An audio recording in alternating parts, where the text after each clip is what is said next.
Vayan con Cleo. Muy bien, he venido hablando en los 2 últimos domingos sobre el tema de la unidad y básicamente el concepto de que somos llamados a preservar ese vínculo de unidad. Noten el concepto preservar, porque fácilmente la unidad se desparrama, fácilmente nos desunimos, fácilmente discrepamos, fácilmente opinamos cosas diferentes que nos llevan a erigir barreras que no nos permiten interactuar. Fácilmente el ser humano se enfrasca en sus propias opiniones y se olvida de los demás o simplemente no le hace caso. Como dije, ponemos barreras para no estar en comunicación cuando la gente piensa diferente, opina diferente, cuando la gente va en un camino diferente al que nosotros hubiésemos tomado. Y el pasaje que encabeza esos mensajes es este de la carta de Pablo a los Efesios, que dice: esfuércense por mantener la unidad del Espíritu mediante el vínculo de la paz. Noten el primer verbo, que es un mandato, lo que se llama un imperativo, dice esfuércense. Es decir, no surge de forma espontánea, natural y por sí misma. No, hay que hacer un esfuerzo porque, como dije, cada cabeza es un mundo, ¿no es cierto? Es algo que escuchamos desde pequeños.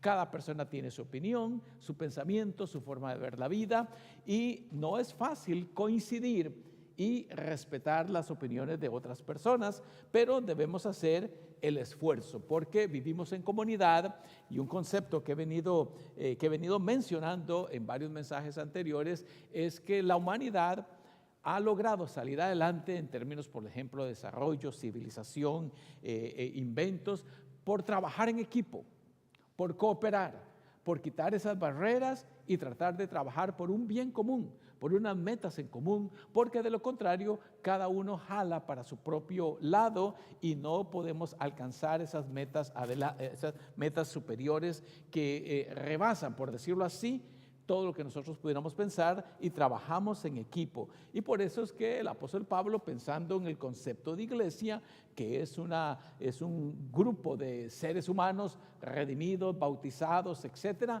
dice también allí debe perseverar la unidad. Y por eso el mandato: esfuércense.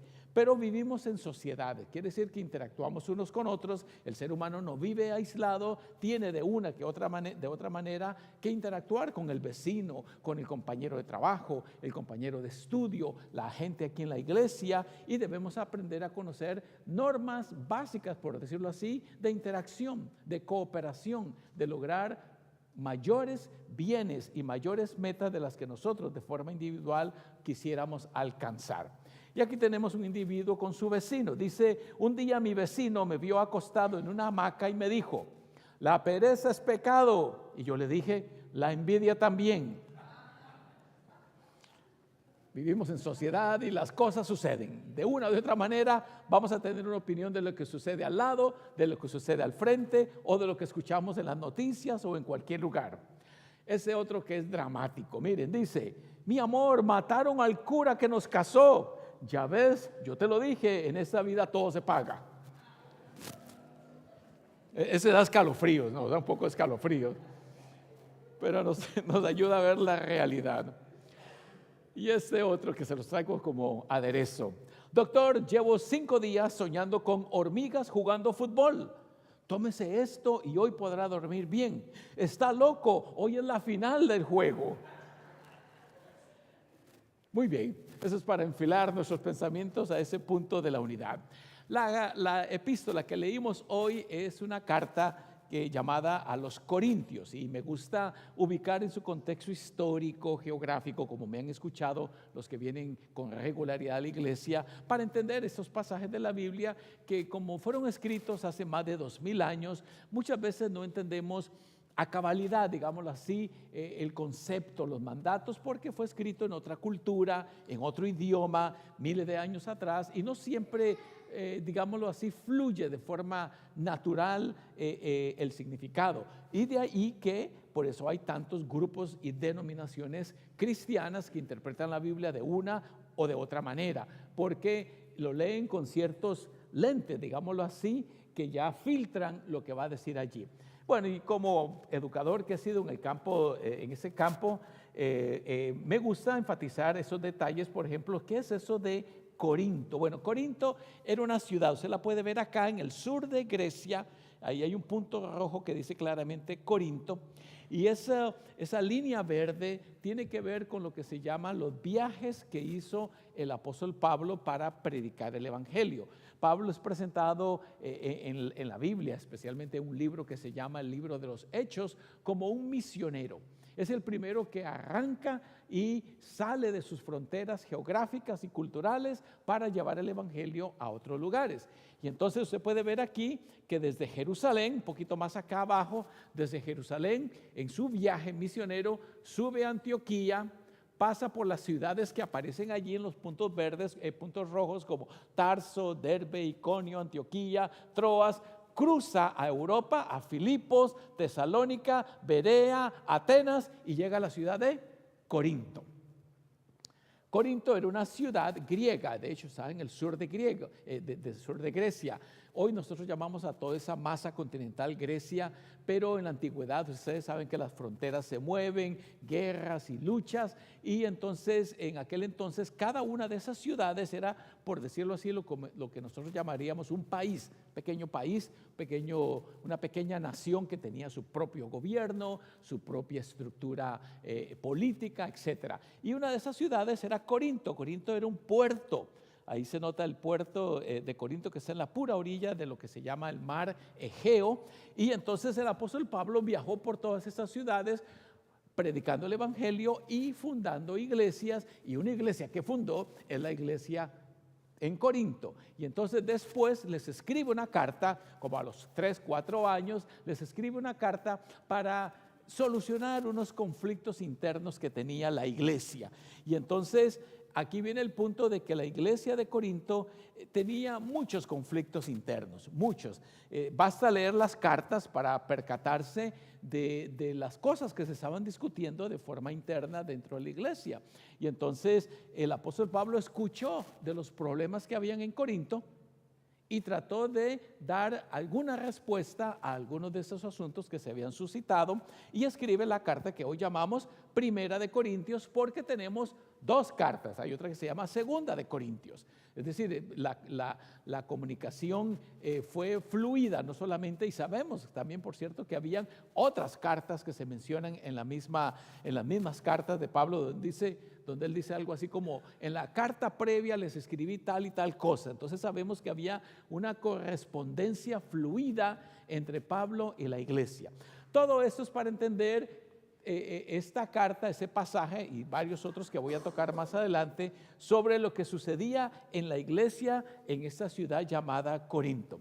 Y en esencia era una iglesia polémica, era una iglesia conflictiva, era una iglesia donde había bandos, donde había división, donde había críticas, donde había lucha de poder, lucha en el liderazgo. Era una iglesia problemática, una iglesia donde ni usted ni yo quisiéramos pertenecer. Y algunos de los males que menciona Pablo en la carta, como dije, basta solo darle una ojeadita para darse cuenta de que, por ejemplo, habían divisiones. No se nota ya en el número 1, pero dice divisiones y facciones dentro de la iglesia. Había inmoralidad, había litigios legales dentro de los creyentes, desorden a la hora de participar del sacramento, la cena del Señor, había el mal uso de los dones espirituales, había una incomprensión del concepto de resurrección, y todo eso lo sabemos solo con leer la carta. Cuando uno lee la carta se ve que Pablo dice: tocante al problema tal y tal, yo les digo esto, esto y lo otro, y tocante al otro problema, pues yo recomiendo esto, esto y lo otro. En esencia él está tratando de enmendar esos asuntos polémicos que se habían suscitado en la iglesia. Y es allí donde entonces encontramos este pasaje que dice, miren, en la lectura de hoy, dice: les suplico, hermanos, en el nombre de nuestro Señor Jesucristo, que todos vivan en armonía. Note el detalle allí, como había tantas divisiones, tantos conflictos internos, les exhorta y les dice que en el nombre de Jesucristo, por favor, una forma de rogarles, les dice que vivan en armonía. Una vez más, uno debe tomar la iniciativa. Hay cosas que no vienen de forma espontánea y natural, como que nada ha pasado. No, debemos hacer un esfuerzo intencional con metas, planes y proyectos para poder salir adelante, porque eso no surge de forma, como dije, espontánea. Cada uno de nosotros es un mundo, cada cabeza es un mundo y cada uno quiere jalar para su propio lado, llevar agua a su propio molino. Y Pablo les dice, les pido por favor que se pongan de acuerdo, que vivan en armonía. Y dice más adelante que no haya divisiones entre ustedes, que no haya divisiones, porque ya vamos a ver cómo se habían subdividido en diferentes bandos internos dentro de la iglesia. Pónganse a pensar, como que usted llegara y diga, esa mitad de la iglesia quiere escuchar al pastor Adolfo Borges, pero los que están aquí quieren que me vaya pronto, y entonces había divisiones y críticas internas de liderazgo, doctrinas, etc. Era un asunto bien delicado lo que estaba tratando de soldar, por decirlo así, el apóstol Pablo. Dice que no haya divisiones entre ustedes, sino que se mantengan, miren la próxima palabra, un adjetivo, que se mantengan unidos, que nos esforcemos por mantener la unidad, que nos esforcemos por quitar esas barreras, esas paredes que nos impiden estar de acuerdo unos con otros, que se mantengan unidos en un mismo pensar y en un mismo propósito. Y aquí viene cómo le llegó la información al apóstol Pablo. Acuérdense que él es el padre espiritual de la iglesia, él la fundó, él desarrolló líderes, la consolidó y siguió su camino, como vimos en el mapa original, donde él anda predicando el evangelio por diferentes lugares. Y entonces aquí viene la información de cómo le llega. Dice, digo esto, es decir, la exhortación anterior, porque los de Cloé, que era una familia de Corinto, los de Cloé me han informado, ahí viene el detalle, me han informado que entre ustedes hay contiendas. Es como que el pastor Adolfo estuviera trabajando en California y de repente uno de ustedes llega a California, allá donde yo vivo, y me dice, hola pastor, viera que en Príncipe de Paz pasó esto, pasó lo otro. Hay divisiones, Dios no lo quiera, eso no va a suceder, pero para que tengan la imagen de que los de Cloé habían llegado ahora donde estaba Pablo. Cloé es una familia, de hecho todavía el nombre lo he escuchado en algunas personas hoy por hoy, y entonces dice, los de Cloé me han informado, me llevaron la noticia, me dijeron que entre ustedes hay muchas contiendas. Pónganse a pensar la tristeza de recibir una noticia así. Si yo me fuera a otro lugar y me gustaría escuchar que la iglesia sigue creciendo, que la iglesia está dinámica, que sigue sirviendo, que sigue teniendo metas y proyectos mejores, eso es lo que uno espera escuchar de su iglesia. Y entonces Pablo está triste, y de hecho lo menciona en la carta, que le pesa mucho en su corazón el escuchar que se estén dando esas situaciones allí. Y aquí viene el asunto de las divisiones. Miren lo que dice acá. Dice, quiero decir que algunos de ustedes dicen, yo soy de Pablo, otros dicen, yo soy de Apolos, otros dicen, yo soy de Cefas, y otro grupo dice, yo soy de Cristo. Es decir, todo parece sonar bien en el sentido que las personas que se mencionan allí son líderes cristianos que están trabajando por la iglesia. Por ejemplo, el apóstol Pablo, que dice, yo soy de Pablo. Otro grupo dice, yo soy de Apolos. Apolos era, ahí aparece en la Biblia, un predicador muy dotado, un hombre que tenía mucha capacidad retórica para hablar, y entonces muchos decían, yo prefiero escuchar a Apolos. Ese Pablo no predica muy bien en comparación con Apolos. Y entonces un grupo se había ido con Apolos, otros dijeron, no, yo me quedo con Pablo porque él fundó la iglesia. Otros decían, yo soy de Cefas. Cefas es Pedro, así se le llama. Y como Cefas estuvo con Jesucristo y Jesucristo le dijo, dio unas promesas, dicen, yo pertenezco a Cefas. Y otro grupúsculo interno dice, yo soy de Cristo, es decir, yo sigo al verdadero líder. Pero todo esto simplemente apunta a que dentro de la iglesia están divididos.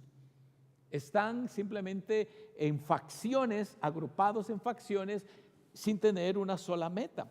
Porque Pablo es aquí donde va a decir lo siguiente. Miren lo que dice el pasaje.